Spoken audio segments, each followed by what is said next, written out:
You should. Horror, the classic era. There are certain unseen things that are more real than those which you can see and touch. I know that. Wow. That sounded like me. Are we rolling? 200 episodes ago. Okay, here we go. Sounds like the honeymooners. Are you a ventriloquist? I hear your voice, but your lips aren't moving. Now I'm picturing He's been Tim, drinking coffee and threatening talking. to punch the golem to the moon.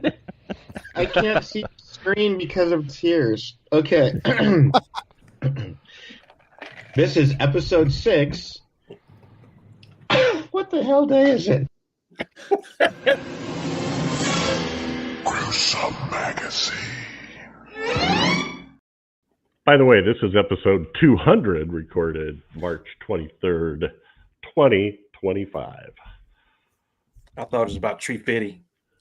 So, those of you who haven't listened to us very long, that was from episode 6. And Chad was reading a Roddy McDowall quote from the movie It about a golem in the mid to late 60s British film. And I believe the last thing I said to Chad was, "Do your best Roddy McDowall voice." And then, that was uncanny. We just lost it.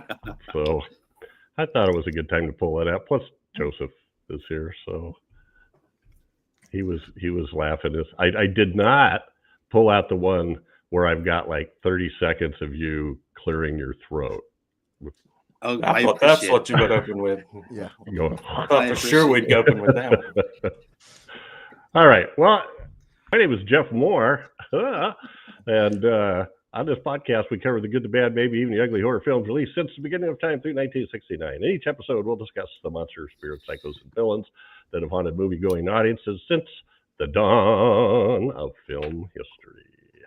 With me this week are my incredible co-hosts, Chad Hunt, co-host on Decades of Horror, the 1970s and 1980s, film producer and director with Wreak Havoc Productions, and a comic book artist and writer. How you doing, Chad? I'm super. I know, and that clip I played was before we realized Chad was the man of 100 voices, at least. None of which sound like Roddy McDowall. I still say it does. That's my best Roddy McDowall impression, okay? It's the best I have. Well, that could work. Also joining us is Daphne, who's awesome, stupendous, and likable as hell. How you doing, Daphne? I'm doing great. I'm super excited that we've got Bill and Joseph here, and it's going to be a lot of fun. Yeah, and we're going to do something different. We'll get to that in just a second.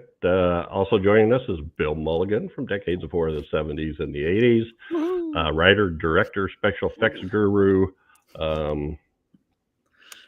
I super freaky bald cats. Cat dad, yeah. Yeah, cat guy. Ooh, how you doing, Bill? I'm doing fine. And let's not forget to pimp my book. Oh, yeah.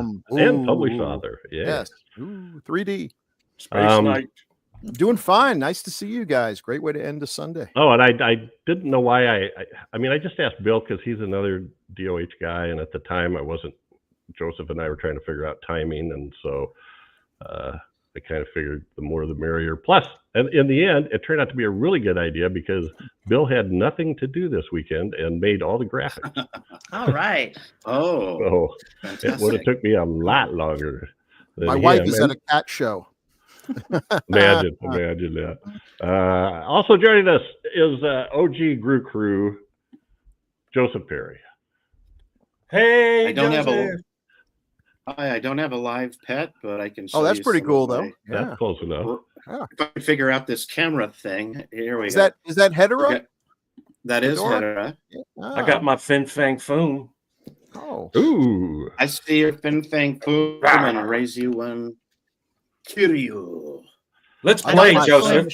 I got my Lily from another planet. I know it'd be too hard to get my blue demon mask that I bought in Old Town in San Diego. Anyway, that's great. Feels Chad, like old home week before. That's awesome. Yeah, what's that? Oh yeah. You got better toys than I do, though. No. Decades of Horror and Gruesome Magazine partner with Play Now Media on their streaming channels, and they have a lot of them. You guys should check them out, including things like, I believe they have a Sasquatch channel, but I know they have a zombie channel, they have a Grindhouse channel, other ones, Point of View channel, like for found footage, just every variation you can think of. And it just so happens that Decades Before the Classic Era is on the Classic Horror Movie Channel, the Classic Sci-Fi Movie Channel, and the Wicked Horror TV Channel.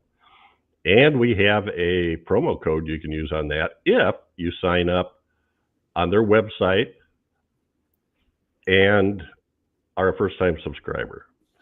The code is DOH60, DOH all caps 60, and with that you get 20% off your first payment. So if you sign up for the monthly plan at $6.99 a month, you will get $1.40 off your first month. If you sign up for the annual plan, which is $50, you will get $10 off, which is, I think, the way you should go.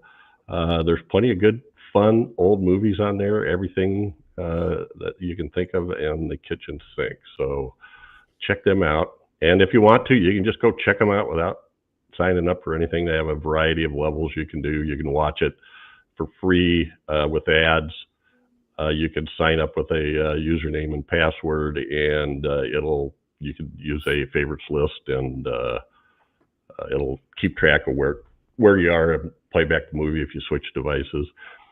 And then at some point, if you want, you can go for the paid subscriber, and with that, you will have no ads, and you will get added premium content. So we like it.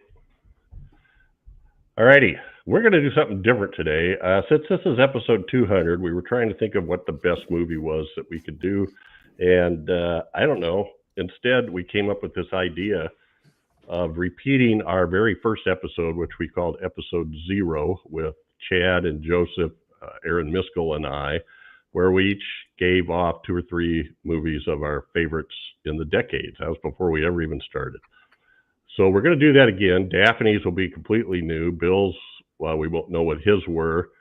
Chad and Joseph did theirs. I kind of looked at it as, what are the movies that I found that I have a new appreciation? So I didn't list any of the big, the big ones that everybody thinks of. So you're trying to be different than us, see? I am. Ah. Well, I think I said that. I think I said something like that at some point. Thinks he's better than us. For the 60s, I have a list of the givens, kind of the same. Right. Yeah. The Mount Rushmore. Yeah. Right. Yeah. So let's start off. I've kind of geared this in a way that we can, I think, that we will be able to. Joseph has a limited time because he's in South Korea, and it's like early in the morning there, and he has to go to work. Oh, yeah. So we're going to start with. Yeah. It sucks, don't it? Yep. It does. No matter where you are. Mm-hmm. First one we have is Joseph's favorites for the 20s. Mm. You want to go through those, Joseph? Or Pretty solid. I'm just having fun looking at the graphics. That's great. Yeah. Thank you, Bill. Oh, Sure. Of course, I don't have to say much about the Lon Chaney films. Those are all fantastic, and hopefully everybody listening has watched at least a couple of them. But The Unknown. Okay, let me say up front that a lot of these I haven't seen in many, many, many years, but they're still old favorites. So, yeah, The Unknown is kind of, we could say, perverse at times, and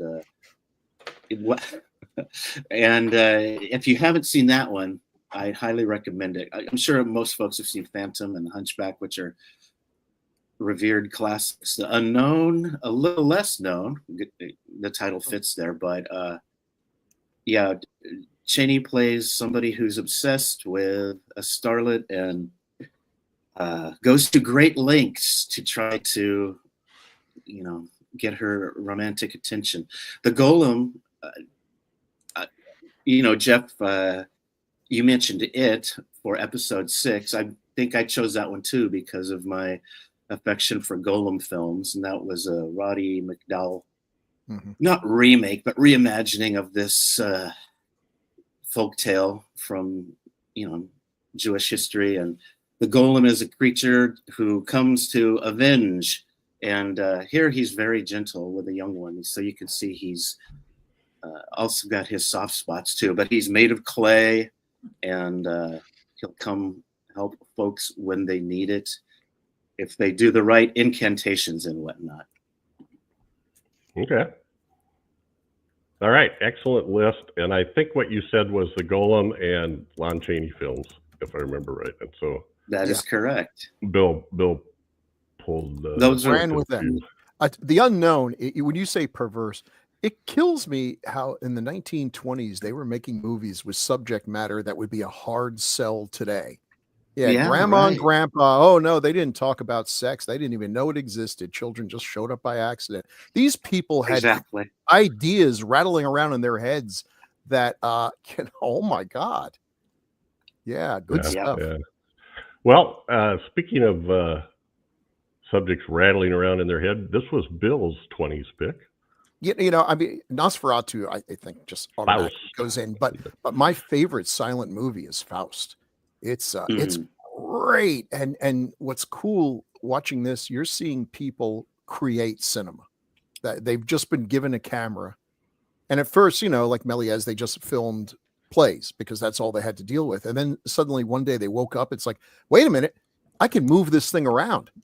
And then it was Katie Bar the Door. They're putting it literally on trampolines and trapeze and stuff. And the camera is spinning. And they did some crazy stuff. If you go on YouTube, they'll say, here's a clip from, 1920. How the hell did they make this? And you're like, how the hell did they make this?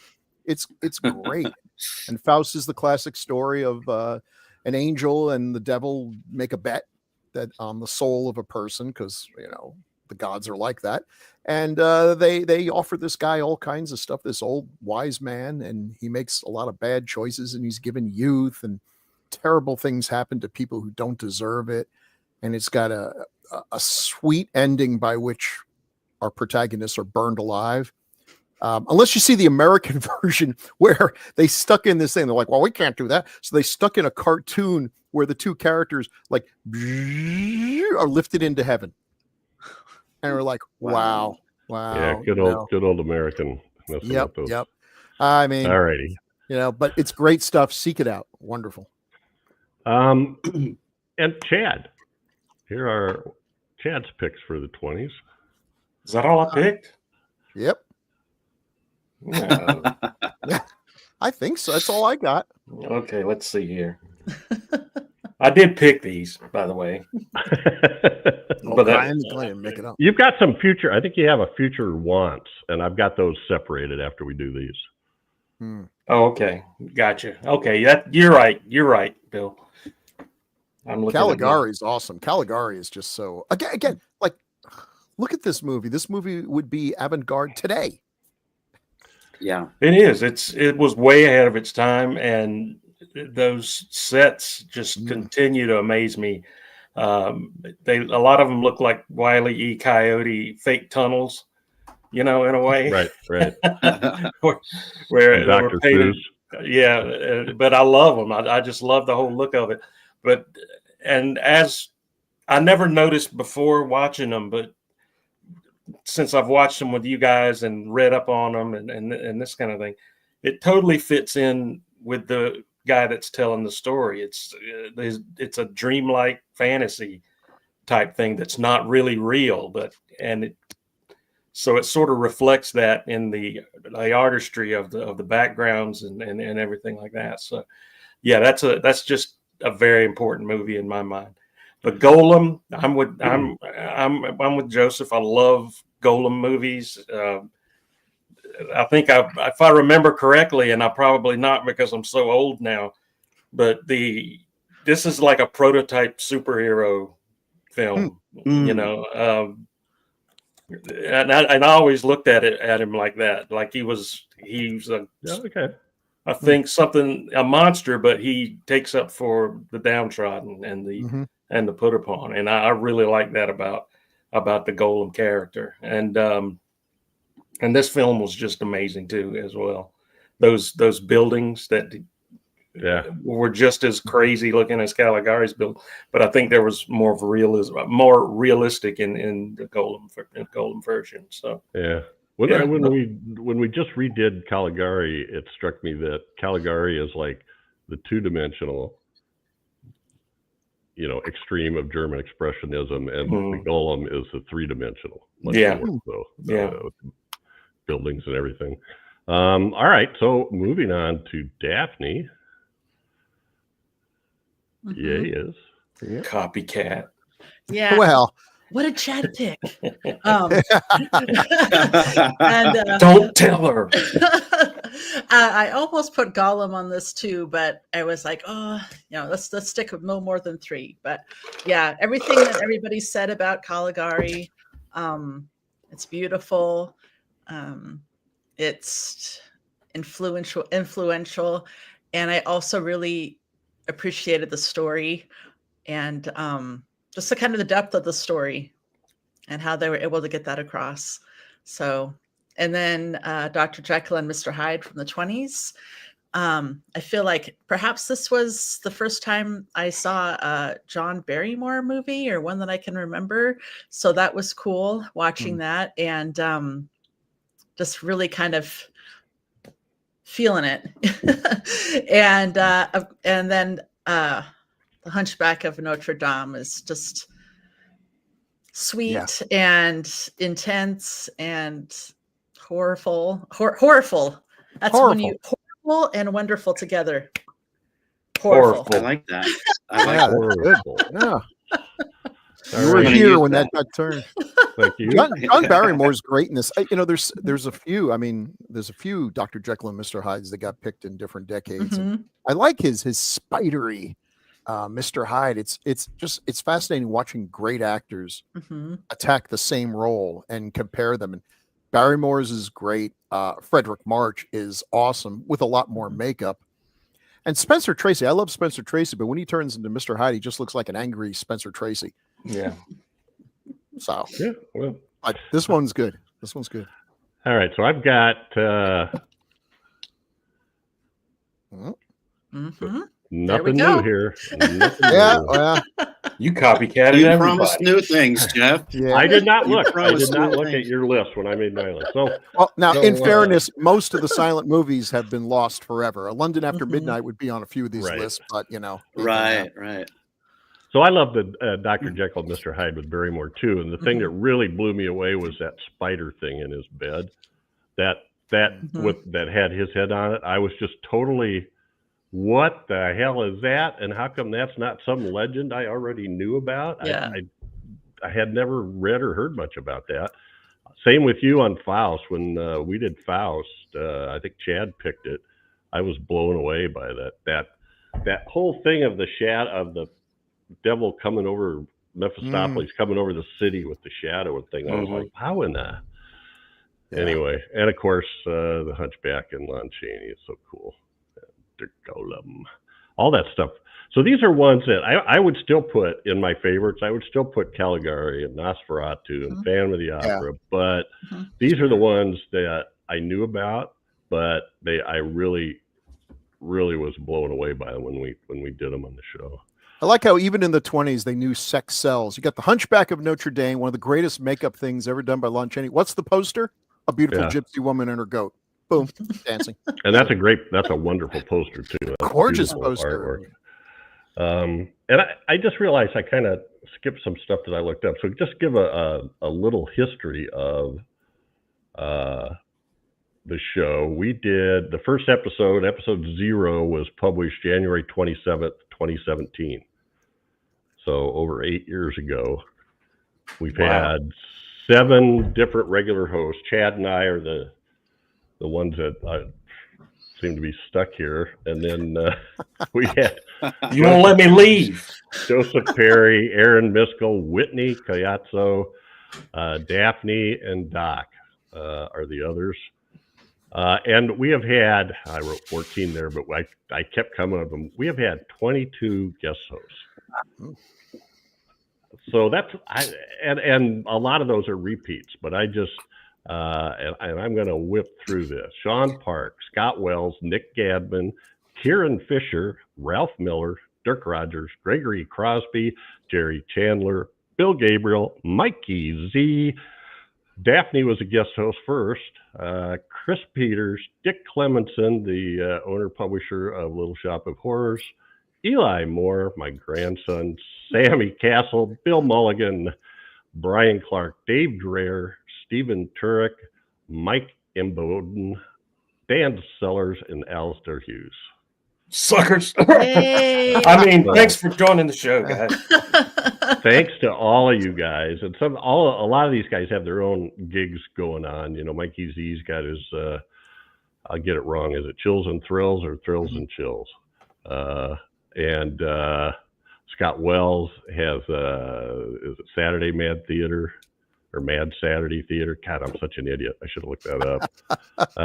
Stephen Turek has his Diecast podcast. Is that right? Mm-hmm. And Alistair's been doing a lot of stuff with him, and Joseph did the Uphills Both Ways podcast with Mike Imboden. So anyway, Sammy Castle, they got the Wreak Havoc Film Buffs podcast. Doesn't count. We're only counting real human beings. I forgot. And then over the time period, we have covered 10 different silent films. We did Cabinet of Dr. Caligari twice. 23 films from the 30s, 19 from the 40s, 65 in the 50s, and 81 in the 60s. It feels like we've done all of them. And there's so many left, it's ridiculous. And you know, our publishing was a little irregular at first, but since June 25th, 2025, we have published an episode on schedule every 2 weeks. Woo-hoo. So I think that's cool. That goes out to you guys awesome. Too, because we'll always make an effort to reschedule and get it out on time if we have issues. So well done. And now that we're done with 20s, what comes next? Well, I think what we're going to do next. Oh wait, didn't we have Daphne's most wanted? No, we have a little thing we call a little thing we call Chad Hunt. Wow. A little thing called Seen better heads on boils. Taglines with Chad, as played by Chad his own self. Well, there must be 1,000 of them for all the movies we've picked. Okay, I'm looking at them for the first time right now. All 1,000 of them. There's a lot. Wait a minute. So I went through like every episode and didn't filter any of them and looked for the taglines and went, I did. No, I filled them a lot. 200 episodes and I got like 20 taglines here, but these are all the ones that I thought were just ridiculous. So, all right. And if you want, Joseph used to do them too sometimes. So if you guys want to trade off, okay. Chad agreed to that. Joseph, when I tip my hat, that means you're on. But I don't see any taglines. So they're over there. Yeah, I got it. Okay. I'm just we've got mesmerized by Chad's expressions. If you want, you can try to guess the movie, but I've got them written down here. So I forgot. Did I mention I'm old now? I can't remember stuff like that. With these zombie eyes, he rendered her powerless. With his zombie grip, he made her perform his every desire. That was White Zombie, wasn't it? It was. Yeah, good guess. Yeah. It wasn't a guess. I knew it the whole time. Go for it, Joseph. Or we're alternating? Okay. Yeah, let's alternate. It's madness, not science. Very good. Is that the goat from the Hunchback poster? That is the brain that wouldn't die. Oh. See a 60-foot giant destroyed in color. Attack of the Puppet People. Chad? So shocking. It will hold on. your liver. Hold on. That last one was from War of the Colossal Beast. Oh, okay.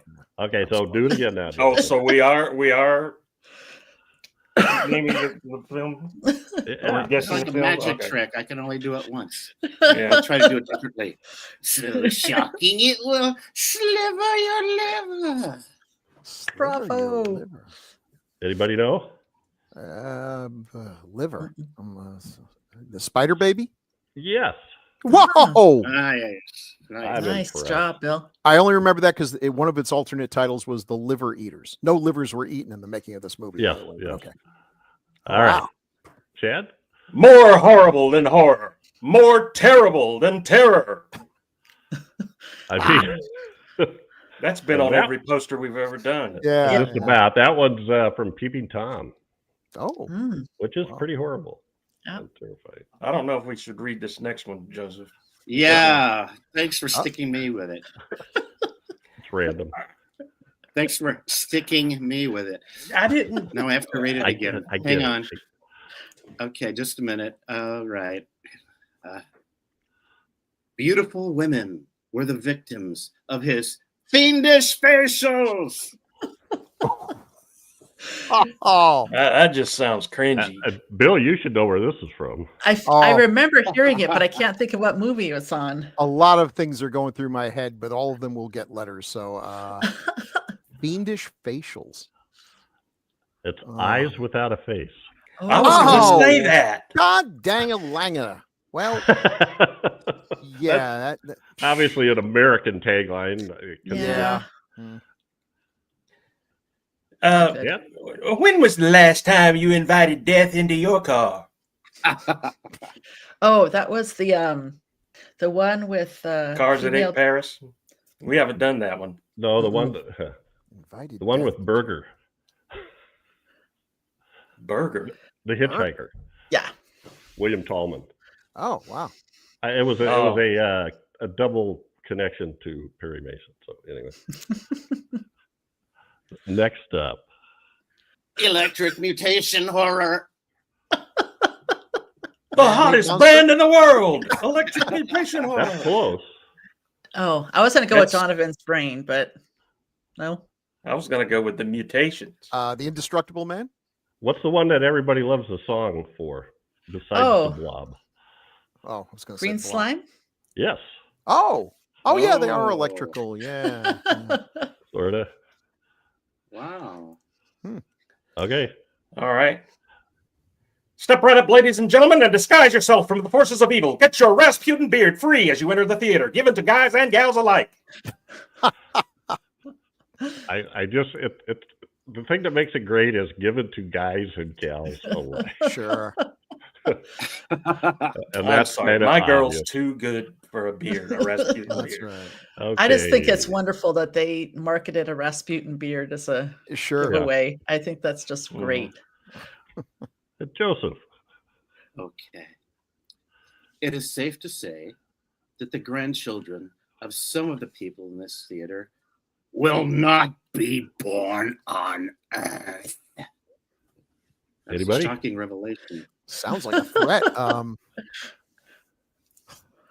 Plan 9 from outer space. That does sound like Ed Mm. Wood. Yeah. Yeah. Wow. Chad. Her husband's hands, once so loving, now so killing.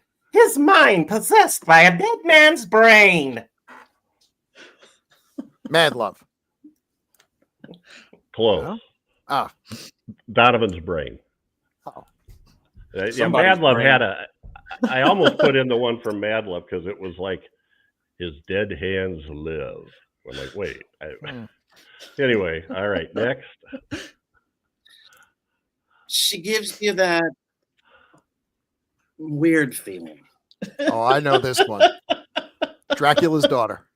Yep. No, Son of Dracula. Alucard? Wait, Son what? of Dracula had that woman in the house that The was. one that the one that gives you the weird feeling. Yeah. Yeah. I swear to I- God, well, that's we also. Well, it could be. We skipped the Maybe they top used it one. twice. The one above that. Isn't that there? Waiting, watching, wonton soup. Like, who comes up with this? All for the sake of a W. Really watching Wonton. The Crawling Eye.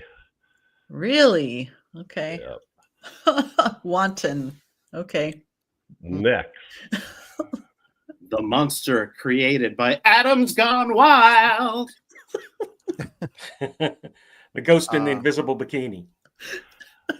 The Creature. Fly. Oh, for sure, it was Creature with the Atom Brain. Oh well. It's The Fly. Okay. The Fly. Scream with guests from the other world when you ring for Doom Service. 13 Ghosts Mm, or House on well, Haunted Hill. City of the Dead or Horror Hotel. Oh, I love that movie. What a horrible. I think you got it. Yeah. What a terrible tagline for that movie. Yeah, no kidding. Louise. People. Okay, let's forge ahead. Yeah, there's only Arm 100 yourself with anti-goose pimple lotion. They still sell that? Is that a thing? Yeah, and so that's from the House of Dracula. It's called popcorn butter. You just rub it on your arm. Pro acne solution. Anti-goosebump lotion. All right. Graves in Frenzy. The Living Buried. The Dead Distorted. I just love The Dead Distorted. I can't. I Bury the Living. Isle of the Dead. Oh, I love them too. Click. Okay, Joseph. It just won't lay down and stay dead. It'll stay dead for a little while, but then it gets back up again. It just won't stay dead. Now, See, this movie had 2 taglines, and I've limited it to this one. But the movie is The Head. That should have been the one for Rasputin. Well, and the other one for The Head was, and now it's time to scream your head off. Did I pick that movie? I think. Yes, you did. Wow. You read a review, and I thought, that looks like a good movie. Yeah. it was fun. It was fun. So I guess the tagline worked. Oh. Terror will seize you. Tension will squeeze you. Chills will freeze you. That's so bad. It's so good. We must rhyme the last vowel. Yeah. That is, believe it or not, The Revenge of Frankenstein. Ooh. Oof. Okay. Joseph. All H breaks loose. Joseph, That's watch an your Iron mouth. Man. You almost said a curse I word. have to go teach kids in a little while. Here you guys have me Cussing away like a hinting sailor. towards, yeah. Yeah. On tape. That's from The H-Man. That makes sense. Yeah. It does. Next up, Chad. C. Blood beast battling over female flesh. C. Sacrifice to giant jaw-snapping mollusks. C. Helpless beauties attacked by crazed kelp monsters. That would be Lost Continent. No, It would. It is. Oh, It is. you're yeah. right. I was going to say You remember the jaw-snapping mollusks, Bill? I do. Yeah, I was going to say Monster That Challenged the World. That's the only mollusk movie I know. Yeah, yeah. You're right. You're right. Oh, and this is a great one. Another one I worked this out so that Joseph would have this one. If More you cussing. just love to caress cold, clammy flesh, you'll shudder with glee at The That Ghost in the sounded like Invisible Bikini. That sounded like Oh, the wow. priest and Harold and Maude. Yeah. Co-mingling. I mean, I Bill didn't know you loved- saw that movie, Chad. Love to caress cold, clammy flesh. Oh. All right. And finally, Slimy globs of doom engulfing the world. Bill, slimy glob of doom engulfs the world. Return of the Blob. Kaltiki? Yeah, sure. right. Okay. I thought he was making that up. I wasn't going to guess anything. It's like, there's Chad being funny again. Wow. And that's been Taglines with Chad. You know Chad's it's our me. hero, cool and rad. With him reading taglines, they can't be that bad. Oh, yes, they can. God, That was a lot. And that was the cream of the crop. That's what's Yeah. scary. Those were good. yeah, but hold on, guys. Don't go That's anywhere, real Chad. swearing. I only said an H. You said the whole word. Yeah. Don't leave me on the big head screen. The big dead screen. The big dead Here's your screen chance, people. Gaze into the eyes. Gaze into the abyss. of madness. All right. When you Pay do my that- bills. Pay them. All right. Well, back to our movies. Wow, that didn't take very long. Thanks, guys. Thanks for helping me, Joseph. Oh, hey, It really- my pleasure. That was a blast. It really took a lot of the pressure off that I usually have doing that segment. Thank you. Thank you. Yeah. It was great. You know, All right, we don't so- blame you for the bad quality of the taglines. You're just the messenger. Oh, I picked them. You can blame me. Oh, these, yeah. So this is my 30s picks. Nice. Again, Dr. Jekyll and Mr. Hyde. I was blown away by that. I had not seen that before. Just the dastardliness of it. And of course, both M and Vampire are so visually enhancing. I just loved M, and so they did some interesting camera stuff, and his character, that's another one of those. he's creepazoid. So and I just love Vampire. I love that there's all those weird things that happen in it. I just could watch it and go, what? You know, the shadow moves different than the person, and then there's people undigging a hole and just all this weird stuff. The guy gets buried in a The end of it. yeah. What was it? Sawdust? I can't remember if it was. Well, I think it was a grain mill, but it could have been sawdust. Okay. But anyway, all right. So we're kind of going in reverse order. We go one way through. So next up is Daphne's. Mm-hmm. Look at her trying to be all artsy fartsy with Yeah, those monges. Monhez. Dos Moñes or Moñes and See, it just sounds so pretentious. oh, Did Bergman do this one too? no, brother, no. You'll have to wait for your Bergman, Chad. Yeah. I really liked the story. I thought it was atmospheric, and I'd never seen it before, and I really enjoyed it, and it stuck with me. The 30s, Dr. Jekyll and Mr. Hyde. God, that was good. I feel like it was just so Marcia's just was despicable and just able to act that character so well. And That's my favorite too. that was so good. And then it almost seemed too easy to put the Bride of Frankenstein in, but I It's had such a to. great I movie, love the though. Bride. So Yeah, good. I just love the Bride of Frankenstein. So yeah. Well, that's one of the ones too where all of those Frankenstein, Dracula, Bride of Frankenstein, Son of Frankenstein, Invisible Man. I love Invisible Man. So yeah, I thought I don't want us to just be repeating all the same stuff. So I thought I'd Right. put some different things in. So Yeah. and now it's time Well, for Chad's 30s pick. Oh, Yes.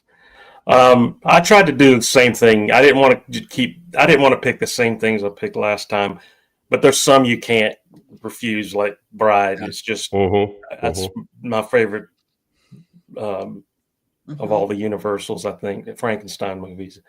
Kong, I mean, that'll always remain one of my favorites. The technology that it stop motion technology that it used was just to this day impeccable as far as I'm concerned. It really, really set the bar for creature features and monster movies after that, of giant monsters. And it'll always be a classic. And M is my one that I had not watched before doing the podcast. And I liked it a lot, tremendously. I thought it was a great movie as well. So All righty. That's my shizzle. And now for Bill's. Oh yeah. I mean, Kong belongs These on are the all list great. too, but I figured everybody would do it. But okay, I love The Invisible Man, and watching it again, there's a line in there where he's talking about when he's going to start his reign of terror, and you're like, this guy just told us everything about terrorists that we're going to have to deal with now. You know, he says we'll start killing people, big people, little people, just to show we make no distinction. You're like, damn, that's cold-blooded, but absolutely true. And then you see a train go off the mountain. Yeah, right? Children were on that train. You know it. The Black Cat is one of the most buggers movies ever made. So crazy, and you get to see Karloff just having a blast. Lugosi playing a good guy. One of the rare times we're in there together where he's the good guy and Karloff is the bad guy, and boy is he bad. And because of this movie, Bill, I make him watch all the Edgar Ulmer movies. Edgar Ulmer, yeah. There's a guy there. Bride of Frankenstein, we've already said, just absolutely magnificent. But my favorite movie out of Kong is probably my favorite. I mean, it's what got me into cinema. So I mean, that's on my Mount Rushmore. It shouldn't count. Island of Lost Souls is just one of my all-time favorite movies. Mm-hmm. And talk about perverse. You know, Yeah. I mean, this movie was actually banned in England for like 30 or 40 years until they finally let it in. And it's just that ending, what happens to old Moriarty. This movie was so horrific that who wrote it? Help. H.G. Wells. Thank you. Wells. H.G. Wells condemned it and called it the worst thing ever. So, you know, I thought it was one of his best works. Yeah. I mean, it's well, actually better. It's better than the book, and I love the book. But even the Black Cat had some necrophilia. Hinting at it. Once again, I say this is all pre-code stuff here. Yeah. So the code really took a lot of good stuff away from us. But it does. It seems like, but Bride and not Invisible Man, but Bride is 35. Oh, but so maybe that's. I think the rest of these are. I don't know how they got Island away of with Lost some of that Souls. stuff. I mean, we're breeding. Yeah. Animals to mate. We're going to turn an animal into a woman and mate with her, and we're going to have the animals we turn into men mate with. It's already happened if you look at my family tree. Well, oh boy. All right. I wanted to put this on my list too. I was going back and forth. It's so good. And after we saw it, I think I watched it a couple times after that, and it was just. I know that I think that might have been one of the times when we got a comment about not talking about politics or reading into stuff that maybe wasn't there. And afterwards, I was even thinking that like there's stuff about, what is the word? Miscegenation, with that. That was such a good movie. That was a really good one. That should have been on my list too. Yeah. All right, Joseph. Yes.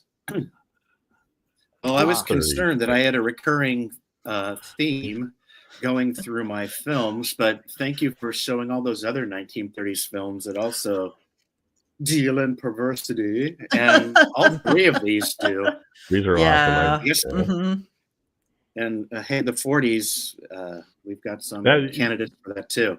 Well, here we have, actually in all three, there are obsessive loves and different ways that they're dealt with, at least by the villain and to the villains in the film. So Murders in the Zoo, Lionel Atwill is a jealous millionaire husband with a wife who seeks solace in the arms of other men, and he uses jungle animals to do away with people. And Mad Love is Peter Lorre, and I think it's really incredible. And again, he's obsessed with a starlet, and I don't want to give away too many spoilers here, but it is a 1930s film. And it's suitable only for adults. Yeah. We didn't have ratings back then. You just looked at the poster and like, sorry, take the kids back. Yeah. Grasps the hands of a murderer onto her husband out of jealousy. And then Freaks, I think everybody knows about, and they should. I was lucky enough to see this in, what was advertised as its first theatrical run in decades or something. I was living in San Francisco, and it played at an art house there, and it was on a bill with Eraserhead and an old short film about a famous headless chicken, which you can kind of Google. Easily. Oh yeah. I remember that. I remember you talking about that. So it was quite the cinematic experience to see all that in one day. And I've returned to it many times. It's just an amazing film. Freaks is always a good watch. Yeah, it is. I remember talking about that. That was like episode 8 or something like that.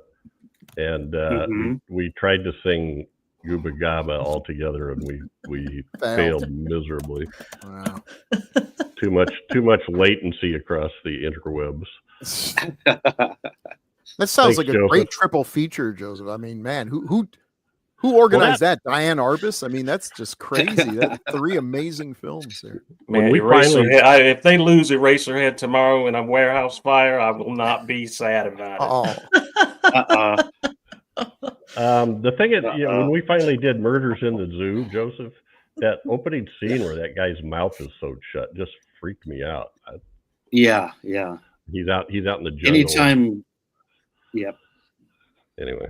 Anytime you get facial features sewn up, I'm out. Those are all great. Yeah. It's a podcast. Right. Somebody sewed up my nose hole. So now, Joseph, we go right to your 40s. Picks, Cat People, and Dead of Night. Well, let's keep the perversion going with Cat People. Yeah. Dead of Night, fantastic anthology. Yes. I think it still holds up really well. And Cat People, absolute classic. I did love the Natasha Kinski remake, but also, of course, it can't touch the original, but it did have a great David Bowie song in the remake too, though. So Cat People, the shadow play, the hinting at the terror, things like that are just fantastic in this film. Yeah. Was it that song called "Putting Out Fire with Gasoline"? Yeah, that's correct, sir. Yeah, there are 2 versions of it too. The film version is better, in my opinion. The Stevie Ray Vaughan, it was David Bowie's remake of his own song, but with Stevie Ray Vaughan. It's good, but I really love the slow creepiness of the original version. The Curse of the Cat People is an amazing movie too. It's one of the most deceptive. If you saw Cat People and then you went to see Curse of the Cat People expecting more cat people and cursing, you got a wonderful children's fantasy. But I guess they demanded a sequel, and he's like, "Screw that! I'm going to do something different." It was like Kong and Son of Kong. Yeah, quite different. Yeah, quite the tonal shift. Yeah, The Dead of Night is awesome. Cat People 2, We Deceived You. Okay, Bill's 40s pick, and just to remember that we have Bill's got Abbott and Costello Meet Frankenstein, House of Dracula, Cat People, and The Devil Bat. I was shocked when it came time for 40s, because the 30s were so hard to pick out stuff, and then you get to the 40s and it's like, man, there aren't that many movies to really choose from. Was there something distracting people? And then you're like, oh yeah, right. So I mean, Abbott and Costello Meets Frankenstein is a fantastic movie, and probably the greatest, maybe until Shaun of the Dead came along, the greatest horror comedy ever. It's absolutely it actually is respectful to the monsters, which is the exact opposite of what most people do. House of Dracula just sort of limped in there. It's better than House of Frankenstein. And it's got all the monsters, and I love that as a kid. I mean, you gotta love it. It's when you see that. Cat People's Cat People. It's wonderful. And I'll die on the hill. I love The Devil Bat. It's one of the dopiest premises ever. Bela Lugosi invents a shaving cream, doesn't feel like he gets enough for his discovery, so he adds a little something that makes giant bats, which he also makes. So just to review, he invented a really good shaving cream, but so the hell what? He found a way to make little bats into giant bats, which Yeah, is that's secondary. We don't need that. way more significant. But he's like, good. I've invented this incredible thing that makes animals gigantic. This will be perfect for my revenge for the whole shaving cream thing that's really burned my buttocks. Absolutely makes no sense whatsoever. Well, I love that movie. I love it. And I love the fact that they made a sequel called Devil Bat's Daughter that completely whitewashes Devil Bat. Bela Lugosi, turns out it wasn't his fault. The hell it wasn't. I watched Devil Bat. I know what happened. I saw it with my own 2 eyes. And see, here I thought it was just a film about my mother-in-law. Hey yo. Yeah. Wow. And you're counting on the fact that she said, I never listen to that podcast. This will be the one time. Isn't there, Bill, in that, and this is my memory could be off, but I thought there was like these 2 reporters that were like doing the fast patter stuff back and forth. Oh yeah, there's a lot of stuff in there. I couldn't care less. If Bela Lugosi's not on the screen, I just sort of like zone off for a bit, because when he comes on, now this is okay. His career has taken a downswing. All right, they're not even putting him in House of Dracula. That's how I think they've totally forgotten about Bela. And Bella's making this low-budget PRC monogram crap, but he is giving it his all. He is chewing up the scenery. He's having so much fun, and you can't help but have fun with him. I love Bela before things got totally sad. He's out there. He's working his little heart out, and the movies don't deserve him. But it's fun. It's fun. Right. It's a fun movie. Good picks. And moving on to Chad, Cat People and Body Snatcher. Yay. Yeah. Speaking of Bela Lugosi in a better movie, even though it was still but look at the little tiny font for Bela Lugosi compared to Karloff. I mean, you can read the writing on the poster. Yeah, but he did have a great part in it, and he was really good in this movie. And that was one I've always heard of, but as a kid, it didn't have a monster in it, so of course I didn't want to watch it because I thought it was too. Oh, there's no monster in it. How stupid! Karloff and no monster. But I enjoyed this movie immensely when I finally got to see it. And Cat People, we've talked a lot about. I love that movie. I love the camera work. I love the shadows. It's like a noir horror movie. I just love it. Love it to death. Yeah, Body Snatcher. When I got to see Body Snatcher, I was like Chad. It's like, okay, there's horror movies with monsters. Those are the best. And then there's ones that are just disturbing if you're a Victorian or something.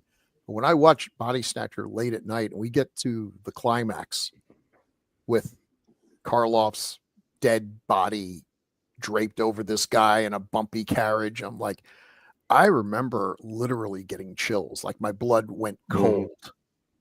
For a 40s movie. I mean, they couldn't show anything, but they knew how to set it up. It was great. Oh, go, Chad. I'm sorry. Even as a kid, I had a sense of, wow, Boris Karloff's really on the downswing since Frankenstein, and it made me not want to watch it. But I'll say thanks to this podcast and all the other movies we've covered with Karloff, I have a new outlook on him. Even up to the very end, he was in some stinkers, but he gave everything when he was there, and that's just, you have to appreciate that about him. Well, the scene you mentioned, Bill, is impressive, but one of the ones that really pulled at my heartstrings is when he burks Lugosi and covers him by, kills him by covering his mouth and pinching his nose. And it looks so happy as he's doing it too. Gleeful. Okay, so moving on to Daphne in the 40s, we have The Seventh Victim. Yeah, and I haven't seen a bunch of the movies from the 40s. I know I need to go back and watch them, but I just haven't had time, and I wasn't on the podcast when you covered a lot of these. But I really do like The Seventh Victim. I think it's super atmospheric and dark. I feel like it covers all sorts of kind of things that aren't normally talked about as far as like suicide and manipulation. And I really appreciated the ending when the two women at the end, the woman who's sick, she's going to go out, like her view of life was to go out and enjoy this last day before she died. And then the main character, totally spaced on her name right now, Jacqueline or something. She, you know, you hear the sound of the chair hitting the floor. Right. And it's, I don't know. It was something I hadn't seen anything like that before. And I thought I liked the characters and a lot of the atmosphere, the way that it was shot, the costumes, the hair and makeup. It just had a lot of style, I think, maybe, and that's kind of what attracted me to it also. But yeah, so that was my pick. Well, and I think that was Kim Hunter's first movie. Who ended up being in Planet of the Apes, Streetcar Named Desire, et cetera, et cetera. So was Tom Conway. I mean, he was on the Carol Burnett show for years, him and Harvey Korman. But it was great. What a pair. Tom Conway. I'm sorry. Sorry, Mr. The Weekend. Who is George Sanders' brother? Okay. Tim Conway? Tom. You learn so my 40s. And he did those golfing videos too, right? Yeah, they're great. So I said Stranger on the Third Floor, The Seventh Victim, and just basically Luton movies. I love every one of them. Even the Ghost Ship I watched the other night, and it's not like the others, but it definitely has its moments. Isle of the Dead is excellent. Anyway, go ahead, somebody. Isle of the Dead was pretty good. Nah. Izzle. So Stranger on the Third Floor is that weird, I forget what we called it, proto-noir or something with Peter Lorre that has just the most bizarre courtroom scenes and nightmares and stuff in it that I just friggin' love. He's this serial killer that lives on their building. Anyway, I got to watch that. That was a great movie, yeah. Many times. I think Dirk joined us for that. All right. Yeah, and The Seventh Victim, I love it too. I think Cat People and The Seventh Victim are very similar in their atmospheric and the creation of the shadows and stuff. You know, there's some great scenes in that. All right, moving on to the 50s. I had to pick a few more. These are ones that, again, I didn't pick. You know, my all-time favorites that I always talk about are Invasion of the Body Snatchers and The Incredible Shrinking Man and It Came from Outer Space and 20 Million Miles to the Earth. But these are movies that I did not have the appreciation for Godzilla that I should have had prior to doing this podcast. It is a phenomenally good movie. And of course, then Curse of the Demon, and several of us have that. Kiss Me Deadly, I just, in some ways it's kind of ridiculous, but I absolutely love it. I absolutely love this. And then 1984, the British production, TV production with Peter Cushing and Andre Morel and Donald Pleasance is in it. It's horrifying. It is absolutely horrifying. And The White Reindeer, of course. I had read about that for a long time, and we finally found a decent version of it on YouTube, I think. And awesome movie. Almost like a silent film, but wow, I just loved it.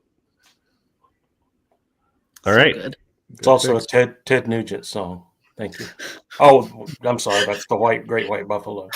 Well, I keep getting mixed up. Now to Daphne. Chad, if you feel like getting mellow, you can turn around and Gotcha. So here's Daphne's Mm. 50s. Mhm.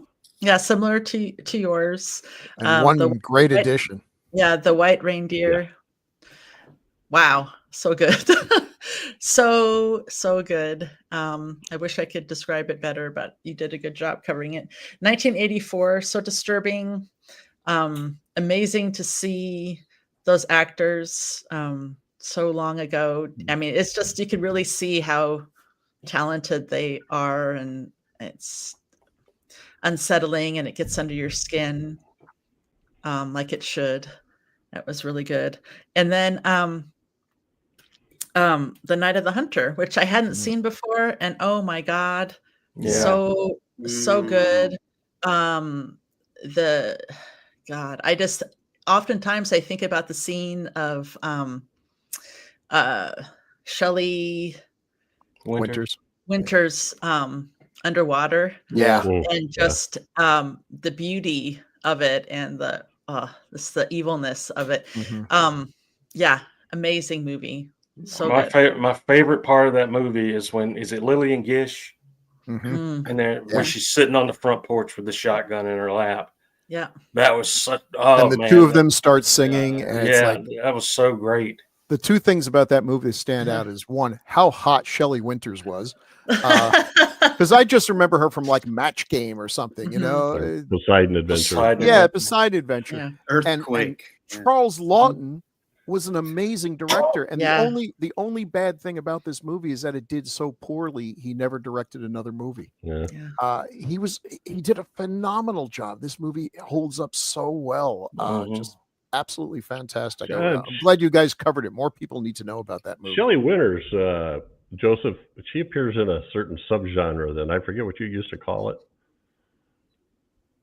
Exploitation. This is not. No, this is not exploitation, but biddy horror was the other one. Biddy horror. She's in the 70s, she's in some biddy horror. That's a better term. Yeah. Hag horror. That's not my term. That is not my term. Writer. Don't shoot the messenger. That tastes like a Dracula guy. Yeah. Oh man. I've got tears in my eyes. Okay, here's Chad's list. The Thing from Another World, Godzilla, Creature from the Black Lagoon. Yeah, the 50s, man. Monster. Just a vista of monsters. Of course, there's Howard Hawks' production of The Thing from Another World. You guys know what a huge fan I am of the John Campbell story and adaptations. Still, I watch this religiously once or twice a year. Godzilla, the same thing. And the sad thing about Godzilla is a lot of people just remember the silly era of Godzilla, and this Godzilla is probably, to me, one of the most important post-war movies ever made. And not the Vincent, or not the Ironside version. Yeah, but the regular, the Gojira. Well, that's my problem. Is I had only ever seen those later comical Godzillas and the Raymond Burr version. So and my bad, big bad. So. You fixed it. And I'll say, if you ever get the chance to see Creature from the Black Lagoon in 3D, jump at the chance. I have. It is so good. I have. That. Oh wow, that sounds amazing. Yeah, I think I told us chance to, but I told the story on when we watched it. There was an old theater in Florida, in Fort Pierce, and it was it had a balcony and it had a bottom tier, and it was one of those old fashioned. There was a stage on the front, and and the guy that owned that theater he specialized in old 3D movies, restoring them and putting them. That's so cool. And he had Creature there in 3D. Of course, it was the blue and red glasses that you put on for it. And it was incredible in 3D. It totally changes the whole movie. But this again is Creature is just, I'd love him to death. He's like my little pet universal monster. And it's hard to go through some of these without putting these types of movies in, because there's other movies that are good as well. But yeah, those are my three. I love these movies more than anything. Yeah, they're great. Those are great. The things you guys, and that we've talked about before with Godzilla and the post-war movies, is I really that's something I really, really appreciated about Godzilla -1. Yes. When that came out, is because I felt like, oh, that's it. You know, that there it is. Yeah. Yeah, that was great. All right. That's a good catch. I went and saw that with Eli last year when the black and white version was showing. Yeah. Oh, I didn't get to see the black and white one. Yeah. So this is Bill's pick. Bill. Godzilla. Well, The Godzilla Thing. is the best. The Thing. The Thing has Dracula and the Curse. Watch The Thing. Yeah, watch The Thing and look at how they handle dialogue. Man, that's how to do it. You have a cast of a dozen people or so, and the dialogue is so natural, overlapping. It sounds like real people talking. And I also love. Go ahead.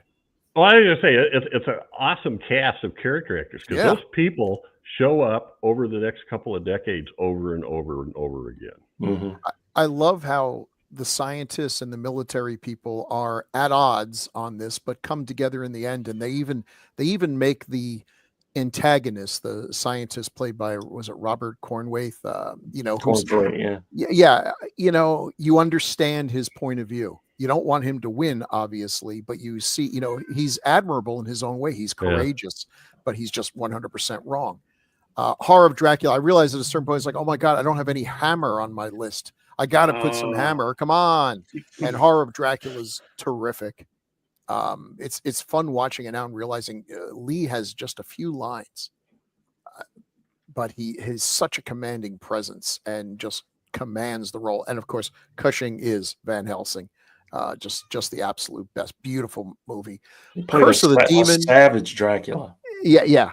Curse of the Demon or Night of the Demon, whichever version you want.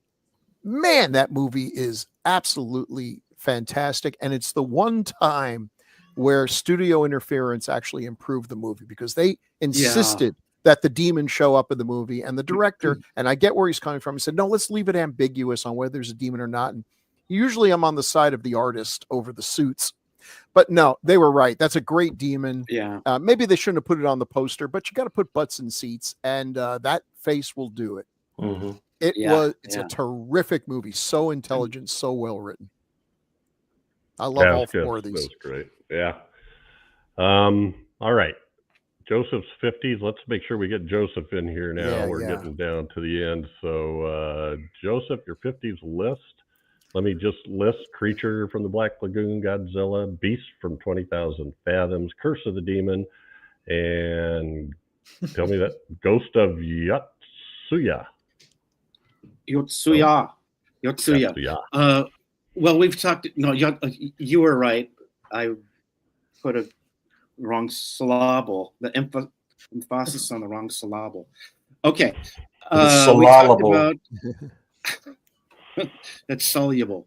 We talked about Creature, Godzilla, Gojira, and Curse of the Demon a lot. So Ray Harryhausen, Beast from 20,000 Fathoms is another great monster movie. Chad, has mentioned several times about his love for monsters, and I grew up with the same. So, of course, I've some hair because this was just a fantastic stop motion animation monster movie. And, most of my current movie watching and reviewing is for film festival and new release stuff. So when I get a chance to watch older films recently, I've really been focused on folk horror and on older Japanese horror. And The Ghost of Yotsuya fits both. And there are two films from 1959 called The Ghost of Yotsuya. And I have not seen the other one. I saw the Kinji Misumi version. Oh, he's a great director. Yeah. He is, and he took this classic Japanese ghost tale and put a kind of a twist on one of the main characters, which really changes the climax quite a bit. So I haven't seen the other Ghost of Yotsuya, so I'm recommending the Kenji Masumi one until I can watch the other one and see how that one does too. But yeah, I wanted to talk about more folk horror, but really the rise of British folk horror was in the 70s, I guess. We just missed our cutoff line for decades of horror. But I think for 1960s, I'm going to jump ahead just really quickly. There was a television show episode, Whistle and I'll Come to You. So it's a great ghost story. We covered that. I didn't put it. Yeah. Oh, then I can mention it in the 60s. Okay. I missed that episode. I need to go listen to it today. Okay. It was the Christmas episode for 70s. We did the BBC Christmas stories thing, and we added Whistle and I'll Come for You. You added, okay. I'll have to listen to that one today then. I'm going to look it up. Anyway, I was bringing that up because I love folk horror, but unfortunately it just missed, heyday just missed our cutoff. But so anyway, Ghost of Yotsuya fits both. Okay. Well, I went ahead and bumped you up to your 60s. So. All right, really quickly. And I think you had two. I think you had 10 films for 60s. So 60s is hard. Are you trying to finish 50s? I'm still trying to talk about Japanese ghost movies. Okay. Please. A lot of the Japanese ghost movies. I think Kwaidan is going to be on my 60s. It is. But that's okay. There's no poster. That's okay. There is. Oh, there is. Okay. There we go. What a good movie to talk about for the 60s. Yeah. That's another one where the ghost films from this era, the 50s and 60s from Japan, are based on ghost tales handed down for hundreds of years. So it's fun to research those as well and to see what the original kabuki and even pre-kabuki plays were like for those. All right, so let me get started on here. Okay, well, here we go. Repulsion and Rosemary's Baby. And of course, The Tenant later on wrapped up that trilogy. But wow, it's just an amazing set of a trio of horror films. Kwaidan, traditional ghost stories. What is the tiny one? My glasses aren't working. The Devil Rides Out. Rides Out, not Rides Out. The Devil Rides Out and 5 Million Years to Earth. Go ahead, show the other screen. I'm just going to pop through them quickly. There we go. Devil Rides Out is kind of the closest to folk horror that I could fit in here. Yeah. You know, the usual satanic stuff. War of the Gargantuas, I just absolutely love. One of my favorite kaiju movies. Bless you. I love that poster. Godzilla versus the Thing is on here, not because it's such a great Godzilla movie, but it was the very first one I ever saw on TV as a little kid. Right. So that's why. And I thought, I didn't know there were sequels. I didn't know there were other Godzilla movies. I was really young. And so I saw, you know, Godzilla's name was on the title. The Thing was this giant moth, and these two caterpillars do away with it. And I thought it was a really sad ending because I really liked Godzilla. So I was happy to learn that, there are more movies and more to come. Green Slime, we love. We're going to talk about that more, I'm sure. Curse of the Werewolf, Hammer, and Bill mentioned Spider Baby earlier. Anyway, it's hard to narrow down for the and Quatermass in the Pit, Nigel Neal. I've been on a Nigel Neal kick lately too. So there you go. Very nice. 5 million miles. There you go. 5 million years to Earth. So, and I forgot to bring this up just in case you got to run off quick, Joseph, in the introductions. Joseph is a very busy guy besides actually teaching. He is a contributing writer to Gruesome Magazine and a contributing writer to The Scariest Things, When It Was Cool, Horror Fuel and the Good, the Bad, and the Verdict websites, and also Phantom of the Movies Videoscope magazine, the Drive-In Asylum zine, and Diabolique magazine. And he's also Yes, a and judge you- for the Wreak Havoc Film Festival. Ah, That's true. Ah, I need to kiss up to him a so- little more. Got a movie coming out. Okay. Mike Imboden, who we mentioned as a guest host, and Yeah. we used to do the Uphill Both Ways podcast together. He and I transitioned over to the Good, the Bad, and the Verdict for online written reviews rather than podcasts. So you okay. can catch us both there. okay. Thank Joseph you for those has. plugs, Jeff. I love the reviews you do in Gruesome. I feel like the movies you talk Thank about are just some that are just like, oh, I gotta see that. You know, it's like, Well, so many good. Yeah, I good try to ones, save so those thanks. for Gruesome. yeah, Joseph turned me on to a lot of stuff, and including, did you review, and I apologize if I missed it, the Isaac Esmond's newest movie?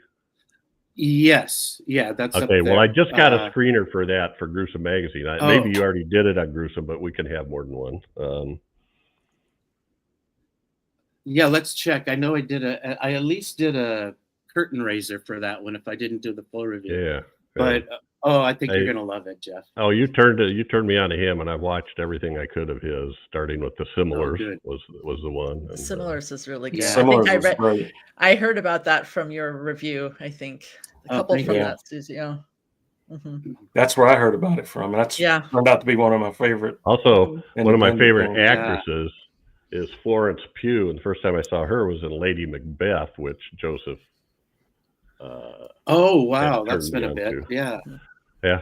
So anyway, Joseph, when you have to go, let us know. But we're going to move ahead here. Okay. Yeah, please. 60s for Bill. Ah, here we go. Eyes So, Without a Face, Planet of the Vampires, The Devil Rides Out, and Horror Hotel. so there was no way I so was good. going to get out of this without a Bava film because, yeah. Well, heck yeah. Yeah. And Planet of the Vampires, it's not his best film, but it's so good, and he was just so good at everything. I love Bava. I'll just start gushing here. Devil Rides Out, another good Hammer film, really intelligently written, and Christopher Lee as a hero. Yeah. Which is great. Although when Christopher Lee's the hero, you really feel like, oh, it's Christopher Lee, a good guy versus the devil. Devil ain't got a shot. Horror Hotel is one of my favorite movies. I saw it on TV as a kid. It scared the bejeebers out of me. I love it to death. I keep waiting for someone to make a soulless remake of it, and so far they haven't, but I know it's just a matter of time. I think the climax of that movie is one of the greatest things ever. Well, I Drink Your Blood did use their poster art for their poster. Yes. Yeah. And actually that is also the final shot of Ghost Galleon. So okay. It's also very deceptive. Nothing remotely like that poster appears in the movie, but fine, whatever. Seek it out. It's wonderful. It makes you wish that everything was in black and white. But one of my favorite movies of all time, top 5 for me, is Eyes Without a Face. Mhm. I think it's Yep. one of the most beautiful horror movies ever made. It just barely made it into the 60s. It feels more like a 50s, except when you get to the graphic violence that feels like a decade that hasn't happened yet. When you see it, it's so damn shocking. And what it must have been to the people in 1960, I can't even imagine. Yeah. That's the facials brutal. that really. Yes, turn yes. me on. And brutal. A man torn apart by dogs. Visceral ugliness, and yet told in the most poetic, beautiful way. The images in that film are haunting, and that and Suspiria are just about the two films that to me best are able to make horrible, visceral, violent horror into just a ballet of poetry. It's something that's almost impossible to pull off. I've never pulled it off. I doubt that I ever will, but these guys did, and it's one of my highest recommendations ever. And then people come back and say, it was good. It was a little slow moving. It's like, goodbye. I don't need you in my life. Get out of here. Jeez. The last scene in that movie is another scene that always sticks in my head. She's walking out into the woods. She doesn't even look real. She's like an angel. Just her everything about it is just so poetic. Gorgeous. I'm going to jump ahead here just for a second. For my 60s, I was thinking that we should cover the entire Bergman collection from Yes. Criterion. Chad All will right, love let's that. get going here. There we go. Let's get started. Where'd he go? Let's see. Let's warm up here. Okay. I just He's wanted back. to do that before Joseph left. I just want to see Chad do the taglines for Bergman movies and just start, Yeah. it'll sound like Why the don't you trailer like for Three on a Bergman, Meat Hook. Chad? I don't understand Bergman films. Then we need our two faces together. Right. All right. Well, Does the rose not crawl its way on the stone wall of life? I don't know, does it? Of course it does. For am I not Bergman, and are these not my words? Wow. we did do our Hour of the Wolf, which That broke me from Bergman right there. Hey, Chad, if you don't Out. like Bergman, or even if you do love Bergman, you got to watch Woody Allen's Love and Death, Oh yeah. which is Okay. probably my favorite comedy of all time. Woody I know it's Allen's Woody right Allen. behind Bergman for me.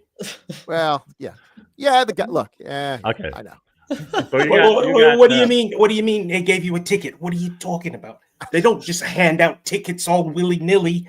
What did you do to get the ticket? That's one of those 100 Hour of the voices Wolf he's the was- master of. I can't take that for an Well- hour and a half, 2 hours. Hour of the I Wolf like was the longest 5 hours of Chad's life. Yeah. That's what happens when you pause and walk away and come back and Yeah. try to rewatch. Sit through Either it. right that or up I fell up, It's kept like a falling Band-Aid. asleep. Yeah. It's right up there with Fury of the Wolfman as his Band-Aid. least favorite wolf movie. Oh, I'll watch that 20 more times before I watch the Bergman film. Wow. These are Chad's 60s picks. Last Bergman Man on one. Earth, Night of the Living Dead, and Psycho. Awesome movie. Oh, yeah. Yeah. So I good. love I Am Legend is one of my favorite books ever written, and I have yet to see it done properly. This is the closest thing I have to it being done properly that I like. Night of the Living Dead, they won't stay dead either, just like that head wouldn't just lay down and die. Groundbreaking film that I never get tired of watching Night of the Living Dead. I could watch it every day if I had to. It's great. And of course, Psycho is just. I remember I saw this early. I was a small kid, and it scared the living cheese out of me, and it still does, because it takes me. Some of those scary scenes take me right back to when I watched it as a kid, and like the shower scene and Martin Balsam falling backwards down the stairs and scary stuff, and the mother at the end in the chair. It's just great, written great. It's directed flawlessly. The actors in it are just top notch. I love Psycho. It's such a and I just Psycho- agree. having the Go main ahead, Phil. I'll actress go next. pretty late. Yeah, the main actress, the protagonist, disappear halfway Yeah, through the movie yeah. in a bad way. I remember telling my dad I was going to watch. It was going to be on TV, and I was going to watch it. And I remember he opened his mouth to tell, and then he thought about it and was like, "Enjoy the movie," because he knew he didn't want to give away anything. He knew my Good dad for knew him. me. Yeah, because he remembered he took my grandmother to go see it, and she almost fell off the balcony when Martin Balsam did his little Oh, trip boy. down the stairs. Yeah, it's wow, great movie. Also starring Simon Oakland. Psycho.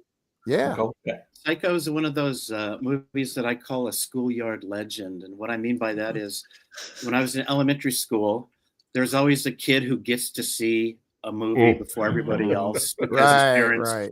let him. So that's the kid that comes to school and describes Psycho and describes it so well that you're freaked out and not sure if you really want to see it when that opportunity comes along. Because that's back when you had to wait for it to come on TV again. You know, this is pre-VHS days. So, you're kind of prepared for it, but absolutely still not because of that one kid who gets to see it. So, Schoolyard Legend film. Yep. I took my granddaughters to it, and one of them was like, I think she was like 12 or 13, and I showed her. She wanted to know how scary it was. I showed her the picture of the mother in the chair, and I said that's kind of the scariest thing there. But I forgot about the shower scene. Forgot about the rest of the film. And she said, without any prompting, it was like I didn't take a shower for 2 months. She's in good company. Yeah. All right, and then Daphne's 60s picks. Ooh, we're going. Wow, artsy. This is awesome. Yeah. Well, I was gonna say I also had my the ones that I thought, well, it's high on the list, so we can't even mention them. And that was Psycho, Planet of the Apes, Night of the Living Dead, and Rosemary's Baby. Yeah. Yep. But the other ones they were so good. The Skeleton of Mrs. Morales. I loved the dark humor, the black humor in it. Oh God, it was so funny. And it was just really great. Macario, beautiful, absolutely beautiful movie. Incredibly sweet, sad story. El Demonio, freaking cool, so cool, and so rough seeing this woman's life, and I really appreciated that story, and it was hard to watch, and the naturalism in it kind of helped me understand more about different kinds of movies, and maybe naturalism in acting and film and filming things. That scene, where she's walking like in Exorcist, so good. Yeah. And then Yokai Monsters, I just fell in love with it. The first time I saw it, it was so sweet and so scary, and I felt like a little kid watching a scary movie and just having that, like loving it in my heart. Who wouldn't love Yokai Monsters? Who would? And I immediately watched it afterwards. Like I watched it again, and then I purchased it because it was just like, I love this movie. So well, you've got, Joseph mentioned folk horror. You've got three arguably folk horrors on I here. like folk horror too. Yeah.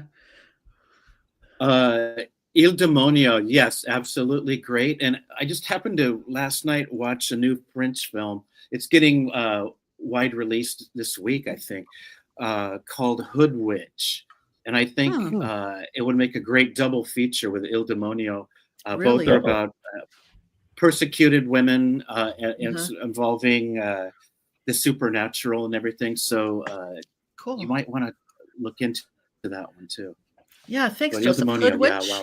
Hood Witch? That's great. Yep. Hood Witch. Thank you. Yeah.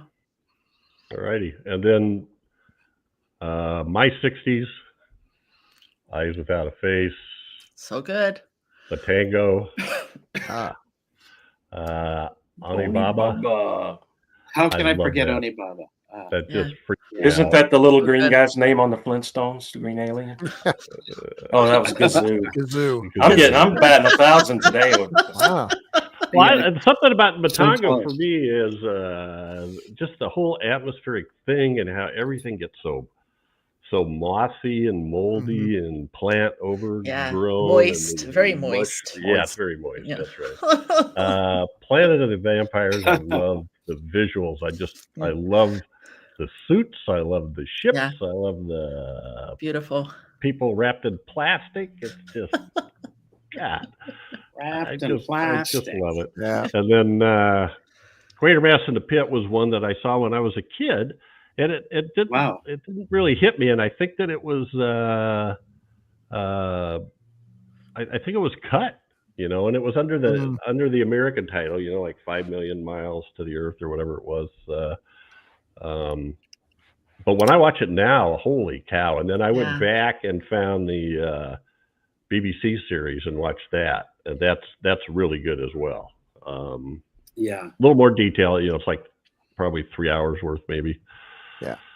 But Onibaba, that black hole, I just and the mask and the And we've already film. talked about Eyes Without a Face. So, all right. So we did Daphne's. Daphne also grabbed a couple favorite episodes. Yes. Yay! And I'm glad Joseph's still here because he was part of Attack of the Crab Monsters. And that was just so much fun and a blast. The whole Look at the discussion about squint the on that sailor crab outfits, monster. right? Yeah. And then the brain that wouldn't die, I think Sammy Castle was on there. And just the rapport. Sammy's the brain that wouldn't die. The rapport on there, I was just laughing so hard, and it was just so much fun. Yeah. Extra points, Daphne, if you remember the one sailor's name. Was that some sort of Dick? Beach Dickerson. Beach Dickerson. It had to be. You know what I love most about that? That was poster? the actor's name. That wasn't. That wasn't his character. Yeah, his character's name was like Dick Smith or something. But the poster, it's like the guy's drawing. He's like, I've never actually seen a crab's face. I've just eaten crab claws all my life, but I guess they must have a face. Oh, no one will know the difference. Yeah. And why is he squinting? Is he like squeezing like a lemon juice from her into his eye? Good stuff. Yeah. Okay, well then we've got some future ones. Chad did some, I did some. So these were my future wants for the 20s. Yeah, I want to be the man who laughs too. The Man Who Laughs, but the other one it's a French poster, but I love the image of it. It's the Fall of the House of Usher, 1928 French film that I've heard very good things about, and I haven't looked for it for a long time. I think Erin might have had it on her list, if I remember correctly, or at least had mentioned it because I had put it down. I have a feeling we'll be able to find it now. So those are two I really want to see from that era. Chad, yes. The Edison Frankenstein. Yeah. The bad thing is it's only like 10 or 15 minutes long, I think. And so I guess we'd have to do some other shorts. I'd love to do this. And I'd love to cover the Spanish version of Dracula. Universal. And there's Dracula. that. Yep. There it is. Yeah. Cool. That's a good idea. I hadn't even thought of that, but we should do that. Because it has a reputation of being a lot better than Todd Browning's version. It is, except for one crucial problem: Dracula. I would say Dracula, and I don't know.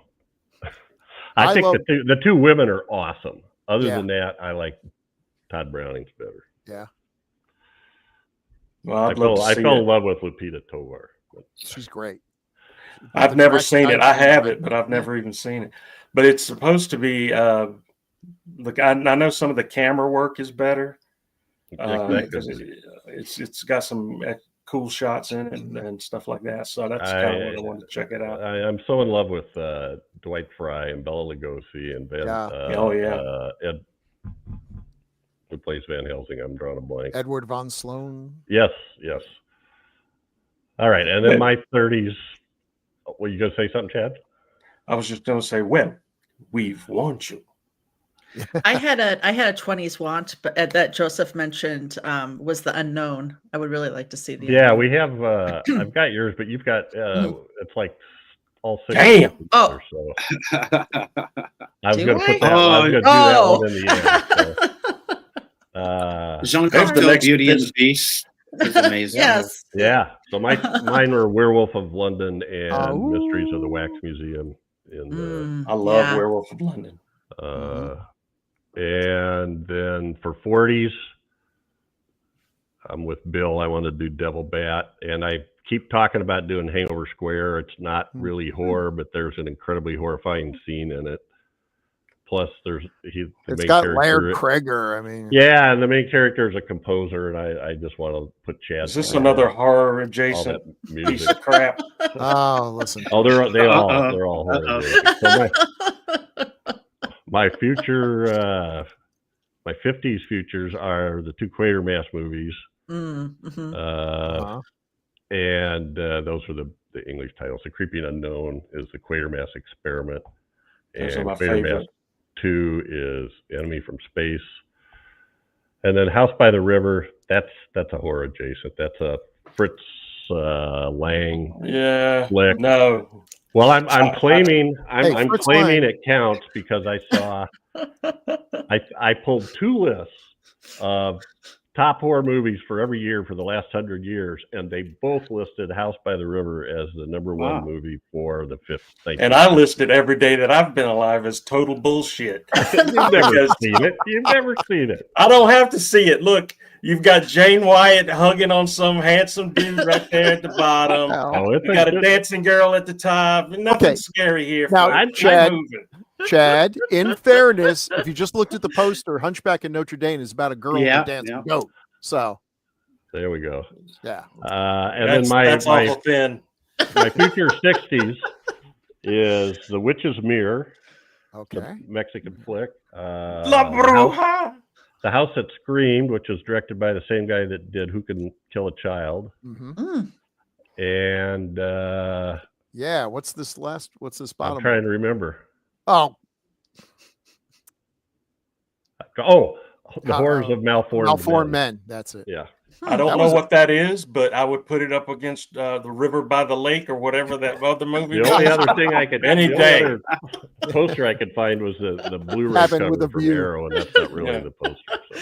So. River by the Ocean. Here's Daphne's picks. These are good. The Unknown, The Man Who Laughs. We're all into The Man Who Laughs. Yeah.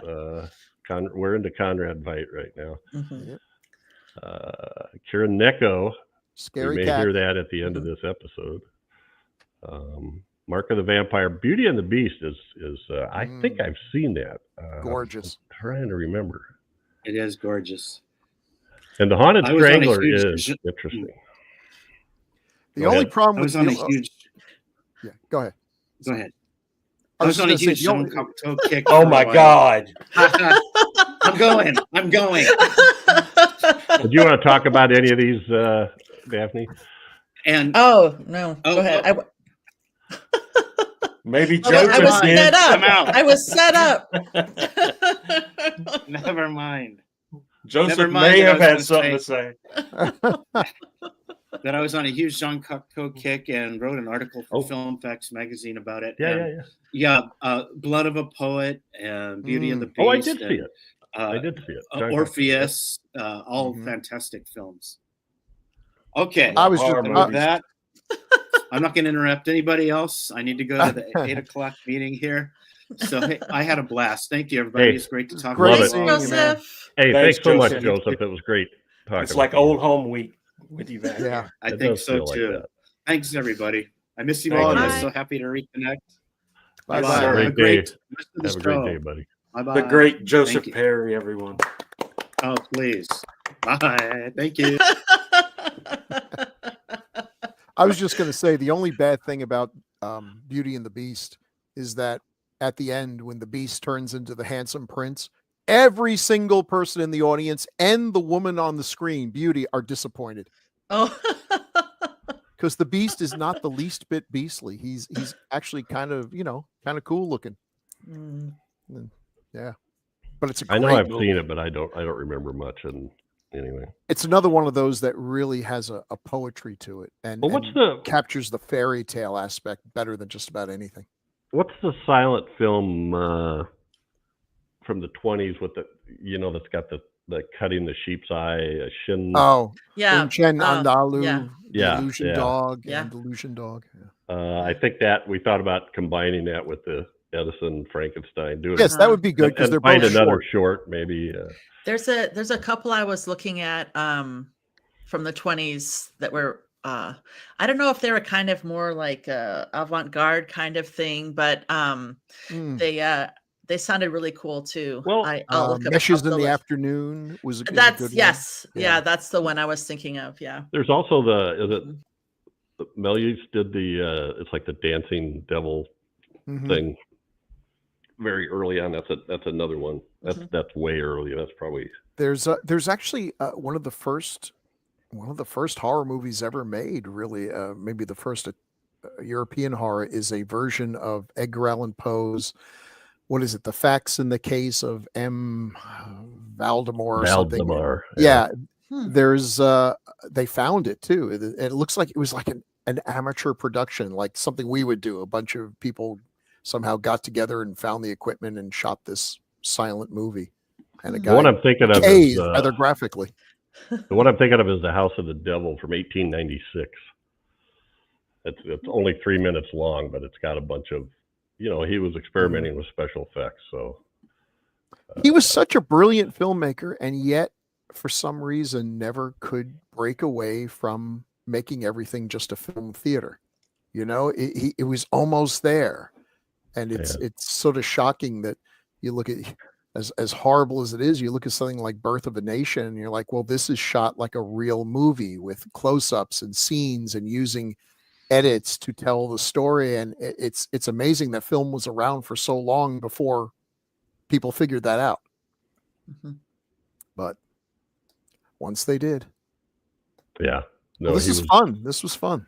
Yeah. And we do have some feedback. Let's see. We got The Werewolf, Them, Kaltiki, Cabinet, Night of the Big Heat. Boy, I remember being so disappointed by that movie when I found that's pretty much. That movie was fun because it was so bad. It's like, oh, we got a Peter Cushing and Christopher Lee movie is like, ooh, sounds and good. Directed by Terrence Fisher. It's like, well, there's no way this can be bad. And then I'm watching it. I'm like, this is bad. No, we decided it was very moist. Yeah, it's like if you took Island of Terror and took everything good out. Yeah. There was a line in there that we used for the quote that was talking about how when you get too hot and your how was it? What was the word they used? But your glands will quit functioning properly, and so glands and moist became the it's the glands word. It's the glands. But somehow it was fun. I mean, I still it was fun, but it was because it was just so sweaty. Sometimes those bad ones are the most so fun. Sweaty. It's the sweatiest movie ever. I would have rather watched a movie of Peter Cushing and Christopher Lee sitting on lawn chairs, fanning themselves and just talking, having a conversation between two friends. Let me get a couple hours of that. Yeah, I would have been into that.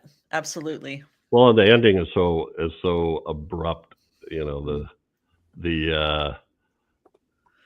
I described the synopsis as it's hot. It's really hot. People sweat. They sweat a lot. They're attacked by creatures from another planet. Then it rains. The end. The end. It's like, your made up taglines. Yeah. Anyway, Chad is back. So let's do. Ready for some feedback? Sure. Yeah. All right. I noticed I didn't say anything. I know you didn't. But I'm ready. Okay. Well, I think you picked this one. So, Chad, you want to go first? Episode 186, The Werewolf, Sound of Silence. If you want a werewolf that bites, watch Lon Chaney Jr.'s last werewolf film in Mexico. Not Face of the Screaming Werewolf, but its original Spanish version, House of Terror. Chaney bites lots of victims, and there's lots of blood. Wow. Yes. I dig it. I will actually do that. Do it, Sound Jeff. of Silence. You got a quirk to you. Why is he not writing taglines? I know. I don't know. Let's see. And then we have Them. Episode 194. Daphne, can you take that one from Robert Baker? Happy to. One of the first images I ever remember seeing growing up was one of ants from this movie. I didn't see it until years later, and of course, I liked it. Any movie with giant, everyday creatures is okay with me. I agree, Robert Baker. Hell Yeah. Mm-hmm. Hell yeah. I almost included a tagline from them that was about the, I don't know, it had a bunch of alliteration in it. Okay. And now we have one on episode 195, Kaltiki, the Immortal Monster, from Robert Baker. Bill? I got a chance to do a Bava. Robert Baker says, saw this a few years ago when I was hunting down Bava films I hadn't seen yet. Didn't know at the time it was a Blob movie, but I did like it. You can't go wrong with Bava. Yep. I need to see this again sometime soon. Now, Robert, we have to keep things straight here. This is a glob movie. Yeah. Not a Beware blob. of the glob, he leaps and gleeps. According to the tagline. Anyway. That was the Robert. Herculoids. Episode 198, The Cabinet of Dr. Caligari. Chad from Gregory Crosby. Gregory says, "Great episode, crew. Thanks, Eli, for picking the film that inarguably kicks off horror cinema. A handful of spooky precursors aside, I show this film to my students nearly every semester, and it never fails to captivate. A singular achievement, even if the screenwriter's attempted allegory about the catastrophe of the First World War was blunted by the imposed frame. We throw around the word iconic sometimes a little too loosely, but this, stone cold iconic." Thank you, Stewie. Excellent. Excellent. Show's dead. Thanks, Gregory. And episode 199, Night of the Big Heat. Daphne from Mikey Z, Night of the Big Heat from Mikey Z, who joined us for this episode, by the way. I did a Jeff, and I saw this film a few times. Why did you do this, Chad? I've got to hand it to you. You picked a doozy with a floozy. Get out the Febreze, a very sweaty entry in the podcast. I was sitting there with flop sweat throughout. We never had a chance. We never had a chance to against this entry. Please don't let Chad pick another for several weeks. It's okay, though. Perhaps his next pick will be The Day the Earth Froze to redeem himself. Thanks again for having me on the podcast. Doc, one day. Well, I was going to pick for my next episode, The Devil Clogs His Own Toilet. But something told me to hold off on that. We still have to do Night of the Big Heat. Senor Flop Sweat. That is definitely a double feature. I'm putting that on our list. Night of the Big Heat and Eat. The devil plugs his own toilet. Yeah. And then from Jose Luis Herrera Lapron on Night of the Big Heat. Bill? Jose says, "Oh no, about 3 weeks ago, I saw this Blu-ray available in a new transfer and decided to order it because I really enjoy its companion piece, Island of Terror. Island is a 60s film that came right out of the 50s and is kind of cheesy, but I enjoy it. There's some snarky humor involved, and it always makes me smile. The day it arrived, I saw Mikey's post in Facebook that implied it wasn't that great. Implied? Subtly implied it wasn't that great. So I reached out to him and sent a photo of the disc in my hand. I knew right away I'd made a blind buy mistake. I haven't watched it yet, but yeah, the pain. Oh, you got to watch it. In return, Mikey sent him a mason jar full of flop sweat. Yeah. Mikey, you got to quit giving stuff away before the podcast comes out, dude. Come on. All right. And also on Night of the Big Heat from Perfect Mask 1. Where are we at? Daphne, I think. It's me? Wow. It's or awesome. Chad? Is it me? Who I read think Jose? it might be Bill. No. I Okay, did. Chad. I did. Okay. So I'm reading Perfect Mask. Yeah, sure. Shame the crew didn't like this movie. I enjoyed it. Similar, but not as good as Island of Terror. Now, I don't know who Exactly. Perfect Mask is, but I've been thinking since we recorded that episode, we usually make a statement that says, hey, every movie is somebody's favorite movie. And just That's because we made fun of it doesn't mean you're wrong. Or I don't something. care about your favorite movie. I do know that Scott Wells, who has guest hosted with us more than once, was disappointed that we didn't like it. Although I think he wasn't really disappointed. I think he said, I love this movie. And I said, uh-oh. And he goes, oh, don't worry, I get it. So, Yeah, I mean, it's a little charming, I mean, there is something fun about it, but Apologist! okay. Boy, it generated a lot of feedback. I though. know, So, my gosh. Eleanor C. on Night of the Big Heat. Daphne? You guys get me to finish watching movies that I started and then abandoned halfway through. I'm sorry, Eleanor. I don't know what Go we with said your that gut, would do that. perhaps. I came across this movie last summer when the weather outside matched the one in the movie, but made it about 45 minutes in before I turned it off and probably went to the swimming pool.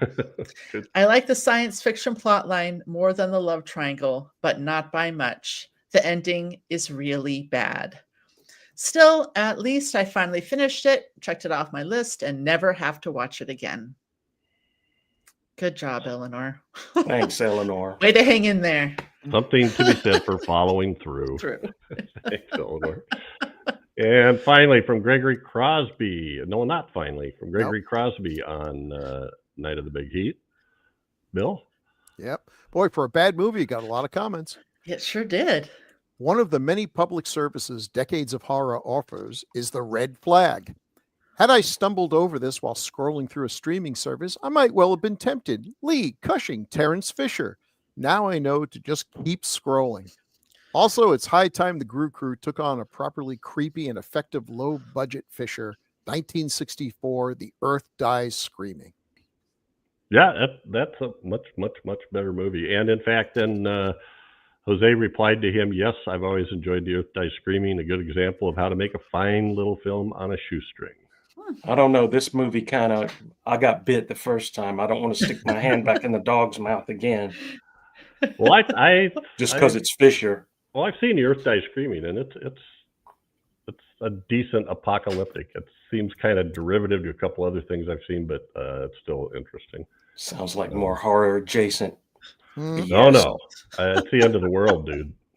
I don't know. Scary. It's the end of the world, as we know it. All right. Well, thanks to everybody, especially Jose, Gregory, Eleanor. Great to hear from you. Perfect Mask, whoever you are. Mikey Z, Gregory again, Robert Baker, and Sound of Silence. Excellent. These are all good comments. I love them. Thank you, guys.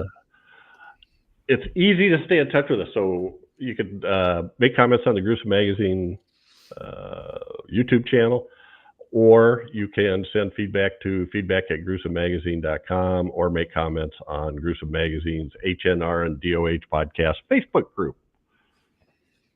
All right. You can if you want to. There's no pressure. No one's going to break your arm. Do it. We appreciate all our Patreon members out there. And as a Patreon member, when we usually record Decades of Horror about 2 weeks before the scheduled publish date, because we need to leave some gaps for life, if we have to reschedule or there's other problems. So, but we do our best to get them out to Patreon members the day after we record it.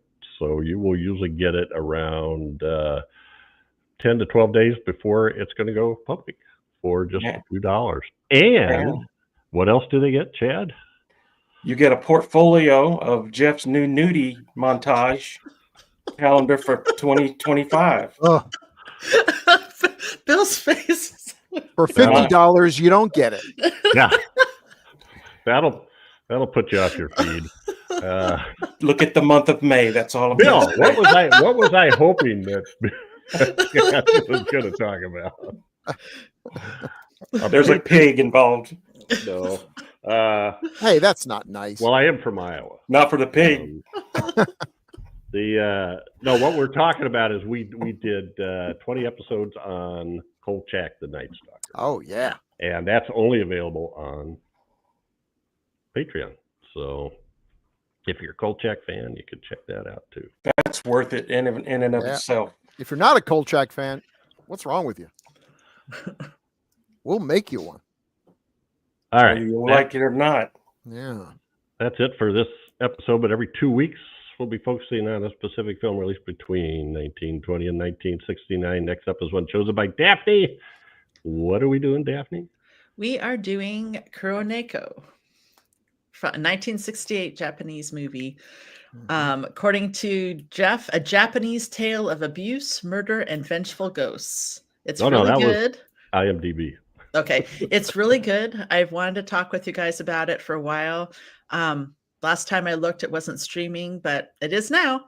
So, You see how squinty my eyes are right now? That's a look of mistrust. Oh no, you will have to read, Chad. Well, just remember how much you liked Ani Baba, and so yeah, it's really good. It is. You like cats, Chad? Do you like cats? I tolerate cats. Okay. I tolerate people that own cats. As long as they don't bring their cat hair in my house.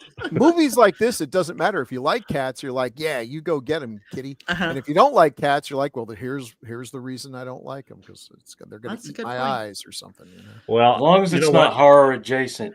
It's not horror adjacent. Okay. It's full of horror. My doctor says I've reached my life limit of horror adjacents. And I'll give you an organ transplant. What organ is it? I don't even know what organ is affected by.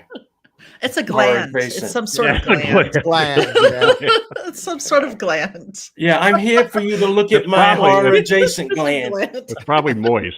It's very moist. I thought I was going to make it through this whole podcast without hearing the word moist. Nope. Oh, come on. Hey, guys, thanks so much. You're welcome. I really appreciate this. This was a lot of fun. And thanks for having me on. That was great. Happy 200 episode, guys. Happy 200. Yeah, happy 200. And many more. I wasn't sure we'd make 100 when we started. So I didn't want to do the very next one after the first one. But it's been a while, hasn't it? Yeah, the sound was pretty different back then. What movie was it?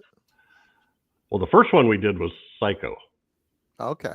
But we did this episode like this beforehand to get to know the host and actually for us to get to know each other, and why not record it? Which episode was it that I was sitting on Sean's toy and it was making the water running sound and you guys thought I was pissing? I don't remember. There was that was most of the time. Oh, yeah. We started out recording on Skype, which doesn't exist anymore, I'm told. Yeah. Oh, wow. And we had a weird app that would record MP3s from Skype. And you'd get these weird electronic artifacts that would just come in. And to me, they sounded what was that noise, right? Oh, it sounded like that. It sounded like the ice shaking, or like the pages on a book flipping, and I don't know. Chet, is it just the camera angle, or is that cup like something Thor would be drinking mead from? Yeah. It's like the size of your body. Kong.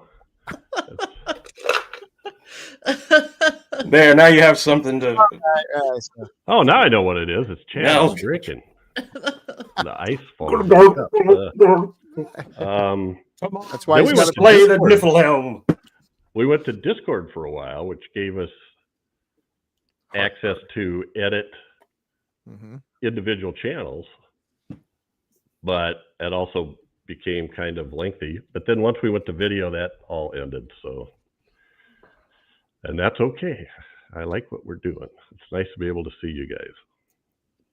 Daphne, you should have told Chad the next film was going to be like The Virgin Spring or something. I know. Well, yeah. And get him all excited. It's like, this one was the inspiration for Last House on the Left, and be like, ooh, yes, it's by Ingmar Bergman. Whoa. Well, I hate Last House on the Left too. Right. Wow. But I'm not going to argue that about it. Bergman all right. Sucks. Thanks to all our listeners for hanging in. We just mumbled along for another 2 minutes. Yep. Just eating up. We're still rolling. Appreciate everything and everybody and all your times and adventures, and I don't even know what I'm saying. You're a bad ender of the podcaster. I am. I just don't know what to do. Thanks for having me on. Have me on again when you do Devil Bat. What the hell, Thanks everybody for making their list too. So say good night, everybody. Sure. Yeah. Good night, everyone. Good night, everybody. Good night, everybody. Look out.